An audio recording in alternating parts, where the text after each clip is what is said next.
सुल्तान अब्दुल हमीद शाह जवाब दिया कि ये जमीन मेरी नहीं बल्कि मुसलमानों की है, मैं फलस्तीन का एक टुकड़ा भी नहीं। थियोडोर हर्जल ये जानता था कि यहूदियों को जितना उस्मानी सल्तनत में आज़ादी है उतना किसी और मुल्क में नहीं है, लेकिन इसी हवस थी कि फलस्तीन हमें चाहिए। और अब बगावत होने लगी आर्मीनिया, अरब वगैरह की।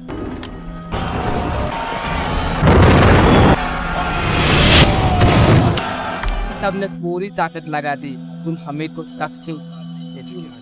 इन्होंने लोकल पीपल को उकसाया, भड़काया, बात ना बनी तो अखबारों में फर्जी खबरें सुल्तान के बारे में छपवाया और एक दूसरे के खिलाफ कर दिया, जैसे कि इंडिया में हिंदू मुस्लिम के बीच में और मीडिया के जरिए हो रहा है। लेकिन अब्दुल हमीद इन सब को सॉल्व कर दिया और उस वक्त सुपर पावर बरतानिया और रूस मिलकर प्लान बना रहे थे उस्मानी सल्तनत का पार्टीशन का। लेकिन सुल्तान अब्दुल हमीद हर दफा अपनी ज़हीन दिमाग से इन्हें रोक थे। अब्दुल हमीद पे कई जानलेवा हमला हुआ, जहर दिया गया, लेकिन हर बार बच गए। और ऐसा कहा जाता है कि मदीना का जो गुम्बद है उससे ग्रीन कलर अब्दुल हमीद ने ही करवाया, जैसा कि अब सल्तनत उस्मानी अपनी आखिरी सांसें ले रही थी। इसी दौरान कई गद्दार जन्म ले रहे थे और जो गद्दार थे उनको या तो खुद सुल्तान बनने का है या फलाने जगह का सुल्तान बनने का है, या फिर दुश्मन लालच दे रहे थे पैसों का। दूसरी तरफ जो बागियों को सपोर्ट मिल रही थी वो बरतानिया से या दूसरे सुपर पावर से मिल रही थी। लेकिन अब्दुल हमीद के ज़हीन दिमाग ने कभी भी इन दुश्मनों को जीतने नहीं दिया, बल्कि वो लोग खुद कहने पर मजबूर हो गई थी ये अब्दुल हमीद मरता क्यों नहीं। लेकिन एक नुकसान ये था कि जो उस्मानी सल्तनत के नौजवान जो यूरोप में जाकर अपनी तालीम हासिल करते थे, उन्हें वहाँ पर उस्मानी सल्तनत के बारे में बुरा बताया जाता था और उन्हें उस्मानी को अपना दुश्मन बताया जाता था।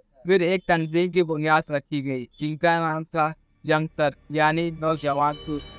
ऐसा कहा जाता है कि यह तंजीम में खुद सुल्तान अब्दुल हमीद का भांजा भी शामिल था और इनकी सपोर्ट बड़ी बड़ी सुपर पावर कर रही थी। लिहाजा इनकी इतनी ताकत बढ़ गई कि 1909 में सुल्तान अब्दुल हमीद को तख्त से उतार दिया गया। और जिन गद्दारों को ये खुश फहमी थी कि हमें अब सुल्तान बना दिया जाएगा या मैं इतने इलाके का मालिक बन जाऊंगा, उन्हें कुछ भी नहीं मिला, बल्कि उस पर बरतानिया, रूस, फ्रांस वगैरह ने कब्जा किया।